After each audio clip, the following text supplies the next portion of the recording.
आज हम बात करेंगे कि अगर आपकी कुंडली में दूसरा घर, ये जो घर है आपकी कुंडली का, अगर कुंडली में खाली हो और यहाँ पे कोई भी प्लैनेट ना प्रेजेंट हो तो इसका मतलब क्या है, इससे रिलेटेड हम बात करने वाले हैं। तो देखिए, ये आपका D1 चार्ट है और मान लीजिए ये D9 चार्ट है।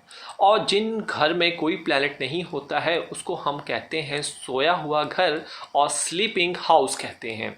अगर इस घर में कहीं से भी दृष्टि पड़ रही है आपके दूसरे घर में, तब ये स्लीपिंग हाउस नहीं कहलाएगा, चाहे यहाँ पे प्लैनेट प्रेजेंट हो या ना प्रेजेंट हो। लेकिन अगर कोई भी दृष्टि आपके D1 चार्ट में यहाँ पे नहीं पड़ी है दूसरे घर में और ये घर बिल्कुल ही खाली है, इसका प्लैनेट कहीं भी प्रेजेंट हो कोई मतलब नहीं है। अगर ये घर खाली है तो इसका मतलब क्या होता है, मतलब कि ये सोया घर है, सुप्त घर है। इसका मतलब क्या है? इसका मतलब है कि वो इंसान ज़िंदगी में, क्योंकि ये देखिए, ये जो घर होता है ये पैसों से रिलेटेड होता है, एक्सटेंशन ऑफ फैमिली से रिलेटेड होता है, आपकी वॉइस से रिप्रेजेंट करता है। तो कहीं ना कहीं फैमिली की तरफ से अच्छी वाणी के संस्कार नहीं मिलते हैं। घर के कई सदस्य ऐसे होते हैं जो हार्श बोलते हैं और बच्चों पे सीधा उसका असर पड़ता है, वो वैसे ही बोली के हो जाते हैं। दूसरा, अपनी फैमिली से अर्निंग जो होती है वो एज अ ब्लेसिंग्स के फॉर्म में नहीं मिल पाती।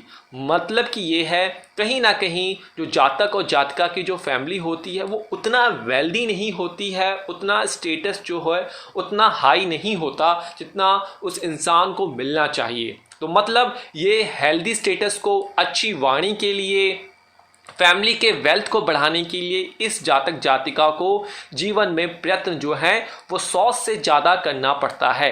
अपने प्रयत्न के बल पर ही वो इस घर को एक्टिवेट कर देते हैं और कर सकते हैं। मतलब कि जो प्रॉपर्टी है, जो बैंक बैलेंस है, अपनी फैमिली से इनहेरिटेंस के फॉर्म में मिलना बहुत कम होता है। जहां उसे 100% मिलनी चाहिए थी वो उसे 100% ना मिलकर 1% ही मिलती है, बाकी 99% तक उसे अपना खुद करना पड़ता है। मतलब कि एम्पायर अपना खुद क्रिएट करना पड़ता है। परंतु कई जातक ऐसे कहेंगे कि हमारी कुंडली में तो यहाँ सब कुछ है, लेकिन जैसा आप बता रहे हैं वैसा नहीं है। तो कहीं ना कहीं आपको अपने D9 चार्ट को भी देखना है।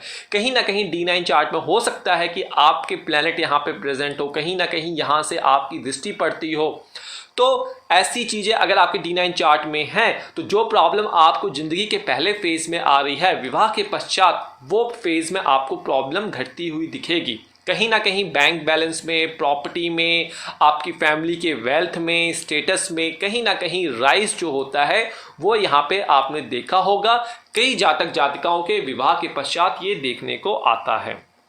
अब क्या उपाय करें अगर ये दोनों घर आपकी कुंडली में, खासकर आपको लग्न पे ही, क्योंकि संपूर्ण जो एनालिसिस होती है वो आपके लग्न से ही होती है, उसका हाफ जो होता है D9 चार्ट से होता है। तो संपूर्ण के लिए हम देखेंगे कि D1 चार्ट में अब हमें क्या उपाय करना है।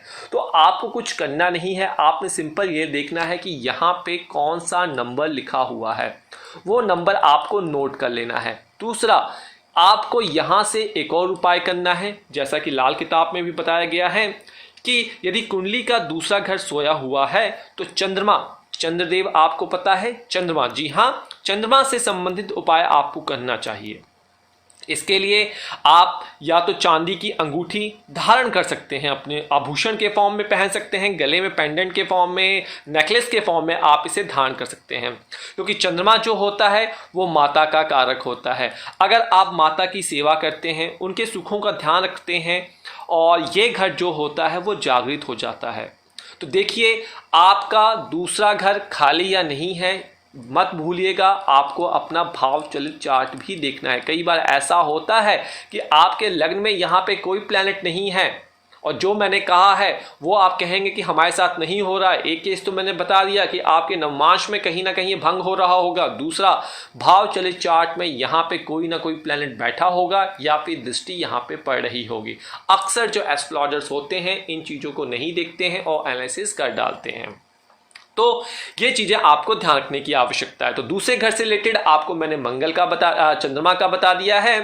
साथ ही साथ मैंने आपको ये भी बताया है कौन सा नंबर यहाँ पे लिखा हुआ है, 1 से 12 तक कौन सा नंबर यहाँ पे लिखा हुआ है। जो नंबर लिखा हुआ है उससे रिलेटेड आप बीज मंत्र या चालीसा आप कर सकते हैं।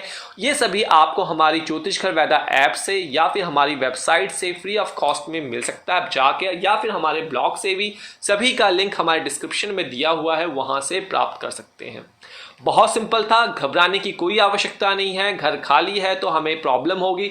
घर खाली होने का मतलब यही है कि उस घर से रिलेटेड चीज़ें आपको कम मिलेंगी, कमज़ोर होंगी, और उसे प्राप्त करने के लिए आपको जद्दोजहद और मेहनत करनी पड़ेगी, और अपनी मेहनत के बल पर वो आप प्राप्त कर लेंगे।